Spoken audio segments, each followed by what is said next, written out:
Bonjour à tous et bienvenue dans ce 13e numéro de Ciné Raté. Alors aujourd'hui, un film adapté d'un jeu vidéo, mais c'est tellement fidèle que sans déconner, avant de le voir dans le générique, j'avais pas la moindre idée que c'était une adaptation de ce jeu, quoi. Et aujourd'hui, le film raté sera... King Rising. Alors de quoi ça parle? Mais pour être honnête, c'est un bordel complet. Si vous voulez, il y a un personnage qui s'appelle Farmer, qui est un fermier. Alors déjà au niveau de l'originalité des noms, on frappe fort, hein. Farmer le fermier. Magique. Bref, qui vit dans un village tranquille, et puis il y a un méchant sorcier qui est en guerre avec le roi de ce royaume, et puis il va tuer le fils du fermier, pourquoi voilà. Donc le fermier va vouloir se battre, puis il va rejoindre le roi, enfin c'est un bordel indescriptible. Si vous voulez, pour faire simple, il y a des méchants et des gentils, se foutent sous la gueule, voilà, c'est la lutte entre le bien et le mal, mais dans un mauvais film. Alors pourquoi ce film est mauvais? Dès le début du film, on a des dialogues comme ça. Je savais que tu allais venir. Je te l'avais promis. Bien sûr, mais je l'ai pressenti. Je l'ai deviné avant que tu arrives. Tes pouvoirs sont de plus en plus grands, Muriela. Ouais, enfin, si tu l'as prévenu que tu venais, ça a peut-être aidé le fait qu'elle soit au courant. C'est pas forcément que ses pouvoirs sont super puissants, c'est peut-être que tu l'as prévenu. Je sais pas, après... Et juste après, on a encore les deux mêmes personnages qui se racontent des trucs...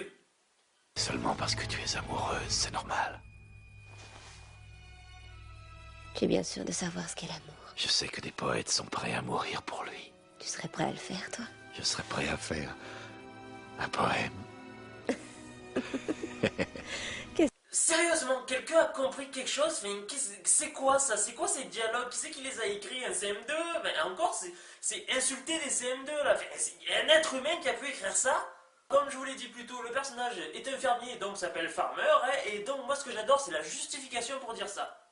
Ton père estime que les gens sont les fruits de leur travail. Mais oui, bien évidemment, si c'était un barbier on l'aurait appelé barbeur, si c'était un policier on l'aurait appelé policeman, un pompier fireman, mais bien sûr, normal, tout le monde fait ça. Sans déconner, pas être capable de trouver un nom pour son personnage, rien que ça c'est quand même aberrant quoi. Bref, notre personnage va évoluer dans des décors magnifiques avec des châteaux... moche, il n'y a pas d'autre mot, on dirait que les logiciels de montage au niveau des effets spéciaux c'était Paint. Et on va même faire un tour du côté du Mordor.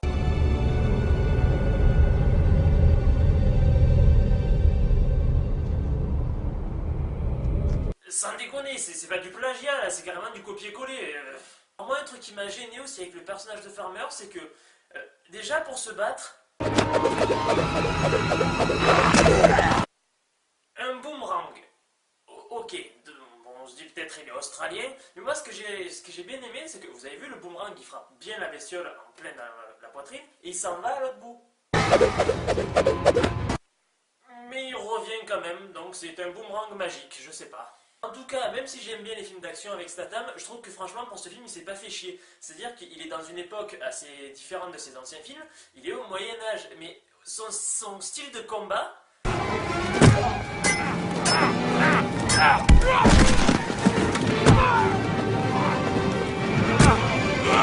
Enfin voilà, ça ressemble à ses combats dans ses anciens films, ça a rien de chevaleresque, on dirait pas un truc du Moyen-Âge, c'est totalement intemporel, c'est naze quoi. Alors au niveau des ennemis, je sais pas si vous l'avez remarqué, là ces espèces d'orques, ça s'appelle des vrugs je crois, ou un truc dans le genre.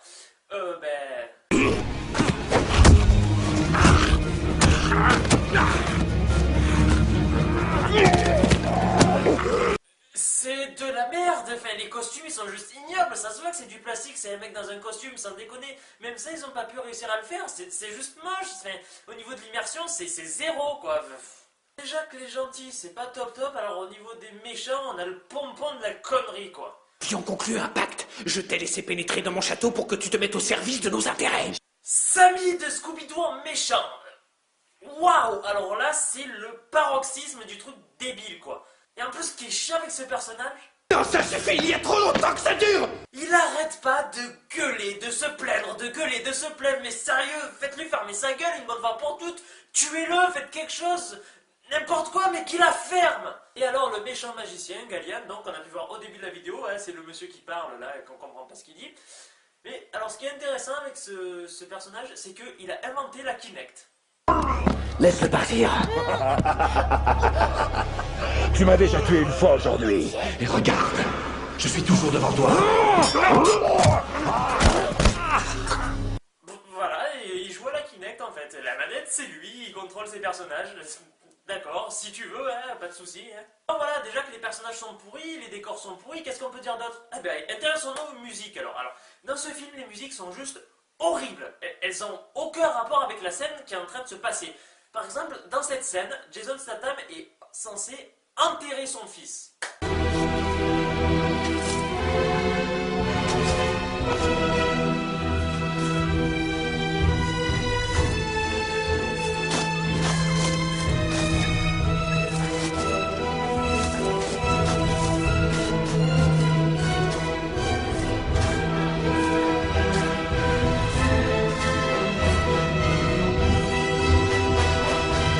Alors moi ce que j'aime bien c'est qu'au début la musique est assez dramatique et puis d'un coup il y a une fanfare là. Mais non, le mec il est censé être triste, on veut pas une musique de cirque à ce moment précis. Il est censé être triste et aider avec la musique, ne faites pas un bordel qui a aucun rapport avec la scène. Au niveau de l'immersion c'est à chier là. Voilà, alors le fils de Jason Statham il est mort, alors le personnage il est pas content, le farmer. Alors il décide d'aller combattre le magicien maléfique qui a tué son fils, pour aucune raison, hein, pour aucune raison valable, mais bon il l'a tué. Et donc il traverse la forêt des elfes, et alors là, il n'y a rien qui va. Déjà au niveau des effets visuels pour les lianes qui sont censées attraper les gars.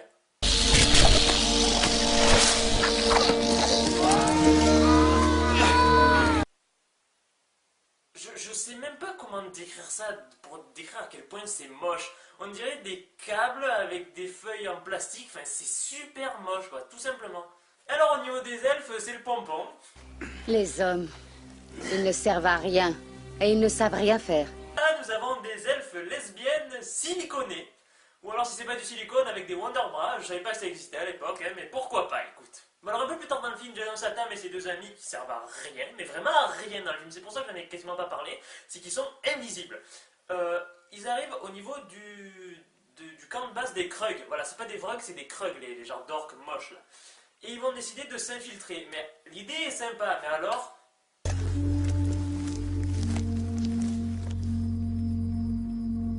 Pitié, laissez-moi.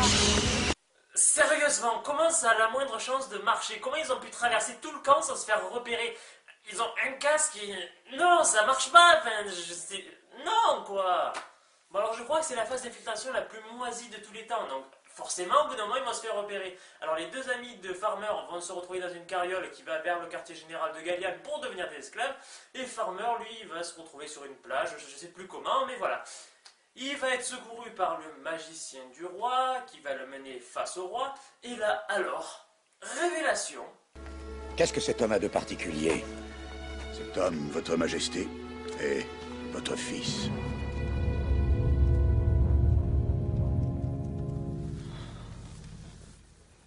Alors là, c'est le truc le plus cliché du monde, mais vraiment, c'est vraiment on sent le désespoir des scénaristes pour essayer de faire un rebondissement, mais moi ce que j'adore, c'est que à l'annonce de cette nouvelle, donc que Farmer est le fils du roi, regardez bien la tronche des personnages, ils en ont absolument mais rien à foutre. On voit que les acteurs ils s'en battent les couilles, mais leur personnage on dirait qu'ils s'en foutent complètement. C'est vraiment magique quoi. Sire, j'ai retrouvé votre fils que vous n'avez pas vu depuis 30 ans. J'en ai rien à foutre. Bon alors une fois que ça s'est résolu, hein, on a retrouvé papa et son fils, tout le monde il est content, à part eux qu'ils en ont rien à foutre. Ils décident de partir à la guerre avec une armée. Et notre roi! Je me demande où ils ont trouvé un truc aussi moche en fait. J'ai eu beau chercher, j'opte peut-être pour l'option qu'ils ont récupéré une cinématique de PlayStation 1 sur un vieux jeu de guerre médiévale, je sais pas. Mais faire un truc aussi moche, c'est pas possible dans le milieu de cinéma, je sais pas. J'essaye de comprendre, mais je peux pas, c'est trop moche quoi. Alors là, accrochez-vous bien, on arrive au moment du combat. Alors, ça démarre normal.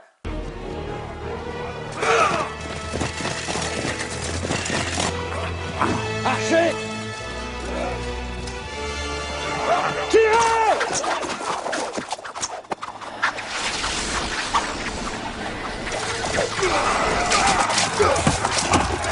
Voilà, donc des hommes contre des Krug, on se dit bon ok le combat est normal.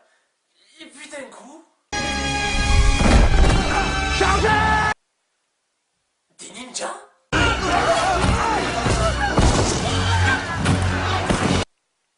Des zombies?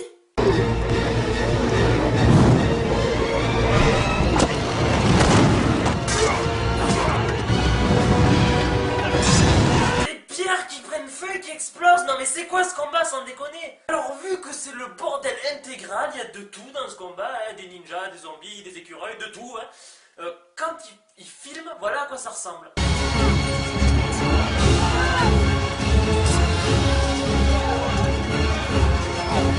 Voilà, ça ressemble à rien, enfin, c'est n'importe quoi ce combat. Oh. Et puis ce qui est intéressant avec les ninjas, c'est qu'ils ont inventé le...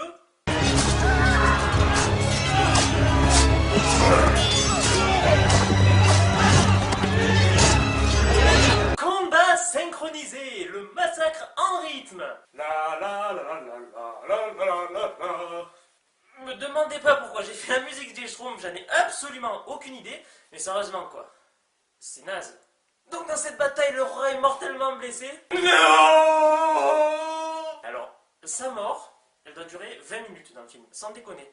Le mec, il est mourant sur un canapé, et il se met à raconter sa vie et dire des trucs super profonds du genre... La sagesse doit toujours guider le marteau de l'artisan. C'est elle qui lui permet de taper avec prudence. De quoi? Puis moi, ce que j'adore, c'est qu'à un moment, il va dire... Parce que c'est moi le roi. Et parce que je suis censé savoir absolument tout sur ce qui se passe dans le royaume. Oui, je suis le roi, je suis censé tout savoir sur mon royaume. C'est pas comme si mon fils, que je savais même pas qu'il existait, vivait sur mes terres depuis 30 ans et que je suis même pas au courant, hein. Mais je sais tout, parce que je suis le roi. Une seconde, hein.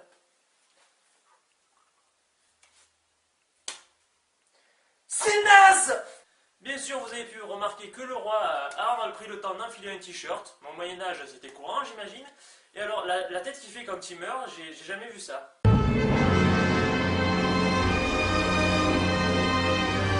Bon, après, je suis pas expert, mais je suis pas sûr que le réalisateur ait déjà vu quelqu'un de mort avant de faire ce film. Parce que là, il est trop serein, trop... Ah, non, il a pas l'air mort, là. On dirait au pire qu'il fait sa sieste, mais mort, on n'y croit pas une seconde. Et de leur côté, les potes à Farmer sont toujours dans leur caravane de prisonniers et ils retrouvent la femme de Farmer. Et alors là, il y a un truc que j'adore, c'est que le frère, enfin le beau-frère de Farmer, donc enfin, le frère de sa femme, va dire ça. Où est Zef? Bastien, où est Zef? Il est avec nos parents. Oui. Il est avec eux, mais...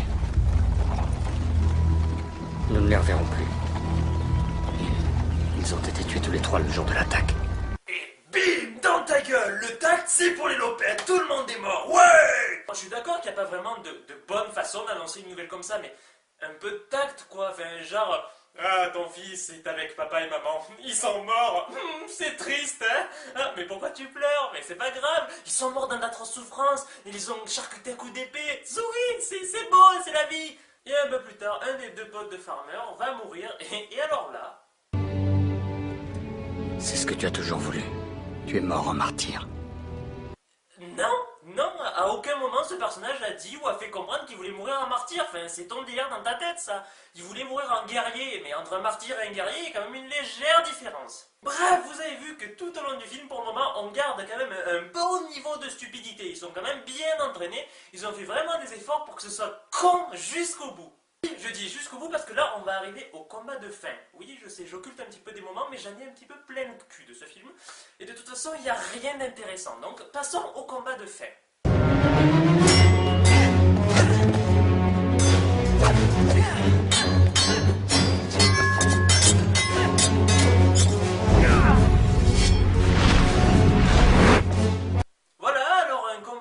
Avec un personnage habillé en mode Matrix, je sais pas, ils ont peut-être été piqués les costumes sur le plateau du dernier Matrix, j'en sais rien comment ils se sont démerdés, mais voilà, c'était au Moyen-Âge, donc c'était courant, hein, je sais pas. Mais de toute façon, qui sommes-nous pour juger? Est-ce que vous et moi avons vécu au Moyen-Âge? Non, si ça se trouve, ils vivaient tous comme ça, hein, on sait pas, hein. Ou alors, explication plus simple, les costumes sont merdiques! Et au cours des scènes, je vous invite à faire attention au costume de Farmer, qui est le même depuis le début du film, mais sauf qu'à ce moment du film, il est roi. Ils auraient peut-être pu lui mettre autre chose que des vieux vêtements de paysans. Enfin, je sais pas, enfin, un costume, ça coûte rien. Ah oui, et en plus que le personnage est habillé en mode Matrix, il fait des trucs de Matrix.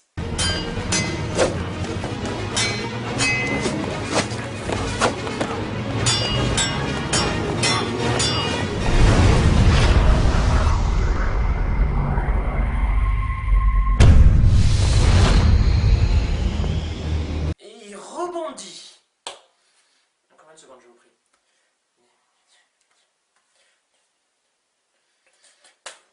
Mais c'est débile, putain! Et puis ça, là.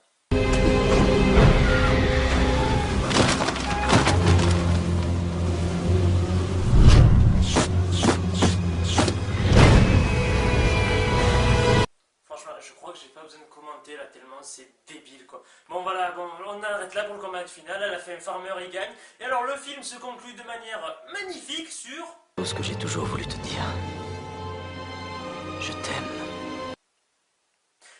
J'en ai vu des fins de merde, mais alors celle-là, je crois qu'elle bat des records. Je crois qu'elle a établi un record du monde cinématographique comme étant la fin la plus foirée du monde. Enfin, comment tu peux finir un film comme ça, sur une réplique aussi naze? Enfin, après ça, il n'y a rien. Il montre le soleil, un décor et générique.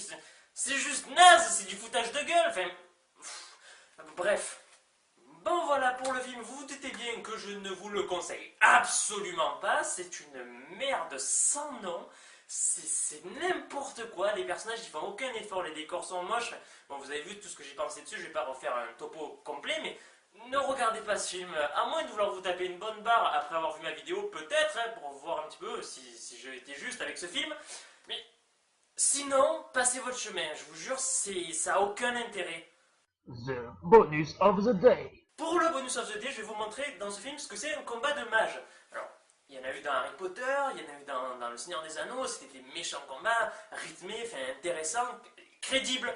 Là, un combat de mages, c'est ça.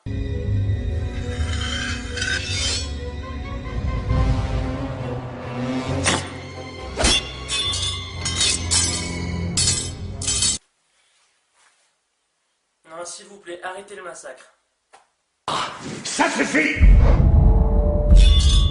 Ah, merci. Bon, là, peut-être qu'ils se disent, bon, on arrête avec les épées à la con, peut-être qu'on va passer à des vrais tours de magie ou faire quelque... Tu n'as aucune idée à quel point la folie peut rendre puissant.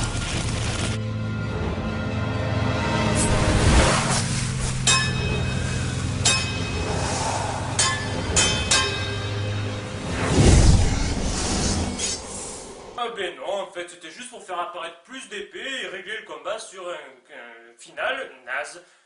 Voilà donc un combat de mage dans King Racing, c'est fascinant, on s'attend à voir de la magie, ben oui, d'accord, des épées qui volent en effet visuel aussi moisi, c'est vrai que ça relève de la magie, mais bon. Qu'est-ce que vous voulez? Quand on est mauvais jusqu'au bout. Voilà, ce 13e numéro de Ciné Raté est maintenant terminé. J'espère que ça vous aura fait rire, que ça vous aura intéressé, que vous aurez passé un bon moment. Si vous avez aimé cette vidéo, laissez-moi des commentaires, abonnez-vous à ma chaîne ou venez carrément sur le Facebook de l'émission parce que vraiment c'est génial. Et un truc que je n'ai pas fait depuis longtemps, je vais vous laisser le choix. Pour le prochain film, soit je prends dans ma DVD texte qui me reste, soit j'ai ça à vous proposer. King Rising 2. Alors, j'ai vu la bande-annonce, j'ai lu le scénario. Je pensais pas que c'était possible de faire plus débile que le 1. Et bien, ils ont fait un 2 pour y arriver. Voilà. Donc, à vous de voir. Soit le prochain numéro, ce sera King Rising 2, soit ce sera un autre film. Mais dans tous les cas, King Rising 2 passera à un moment ou un autre. Donc, je vous laisse choisir et je verrai en fonction des commentaires et sur Facebook. Et puis, puisque vous me dites, quoi, voilà. Encore merci d'avoir regardé ma vidéo et à la prochaine. On va voir, peut-être que comme dans le film tu rebondis toi. Ah ben non.